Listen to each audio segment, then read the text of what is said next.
The Diary of the Dead. Josh had just moved into an old Victorian house with his family. The house was full of creaks and groans, but to Josh, it was an adventure waiting to happen. One afternoon, while exploring his new room, he noticed a loose floorboard. Curiosity piqued, he pried it open and discovered an old, leather-bound diary covered in dust. The diary seemed to call out to him, urging him to read it.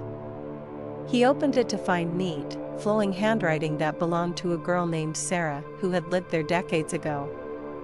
As he read the first entry, he was transported back in time. Sarah wrote about her daily life, her dreams, and her fears. But as he continued reading, her entries grew darker, filled with references to a shadow that followed her and strange noises at night. Josh felt a chill run down his spine but couldn't put the diary down. The more Josh read, the more he felt connected to Sarah. Her last entries were the most disturbing. She wrote about feeling trapped, about seeing figures in the corners of her room, and finally about her mysterious disappearance. The diary ended abruptly, leaving Josh with more questions than answers. That night, as he lay in bed, he heard faint whispers and the sound of footsteps in the hallway. He dismissed it as the house settling, but the noises persisted, growing louder and more distinct. The next day, Josh noticed things in the house were being moved. Objects he knew he had placed in one spot were now in another. He found the diary on his bed, open to a page where Sarah wrote, "He knows." The eerie events started to mirror the entries in the diary, and Josh realized that Sarah's spirit was trying to communicate with him. He felt an overwhelming urge to uncover the truth about her fate and the secrets she wanted to reveal. Determined to get to the bottom of the mystery, Josh decided to do some research on the house and its previous occupants. He visited the local library and found old newspaper articles about Sarah's disappearance. It was a scandal at the time, but the case went cold with no leads. As Josh delved deeper, he found out that many children had gone missing in the town over the years, their disappearances eerily similar to Sarah's. That night, Josh decided to confront the presence in the house. He stayed up late, diary in hand, reading Sarah's final entries aloud. "I can feel him getting closer," he read, his voice trembling.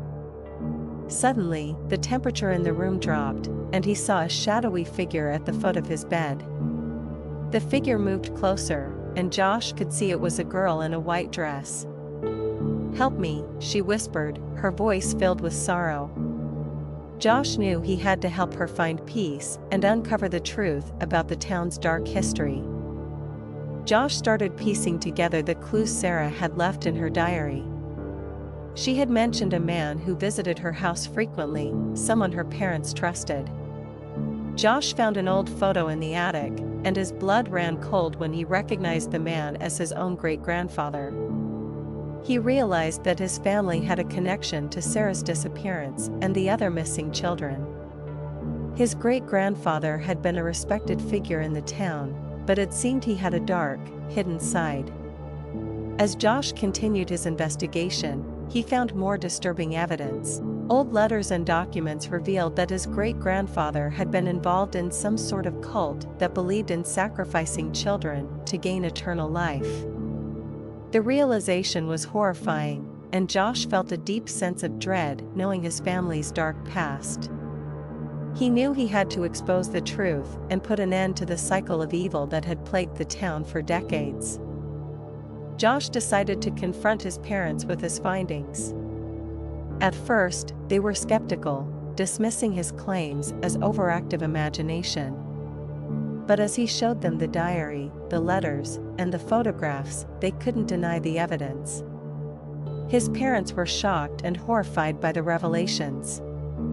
They decided to help Josh uncover the full truth and bring it to light. Together, they went to the authorities with the evidence they had collected. The police were initially hesitant, but the overwhelming amount of documentation forced them to reopen the case. As the investigation progressed, more hidden secrets of the town came to light. The involvement of powerful families in the cult was uncovered, leading to several arrests. The town was in shock, but there was a sense of relief as the dark history was finally exposed. With the truth out in the open, the town began to heal. Sarah's spirit appeared to Josh one last time, thanking him for helping her find peace. The haunting presence in the house disappeared, leaving it feeling lighter and more welcoming. Josh felt a sense of closure, knowing he had done the right thing. The diary was donated to the local museum as a reminder of the town's past and the importance of remembering and learning from history. Josh and his family continued to live in the house, but it was no longer a place of fear. They made new, happy memories, honoring Sarah and the other children who had suffered. The community came together, stronger and more united than ever before. Josh knew he would never forget the Diary of the Dead and the bravery it took to face the truth.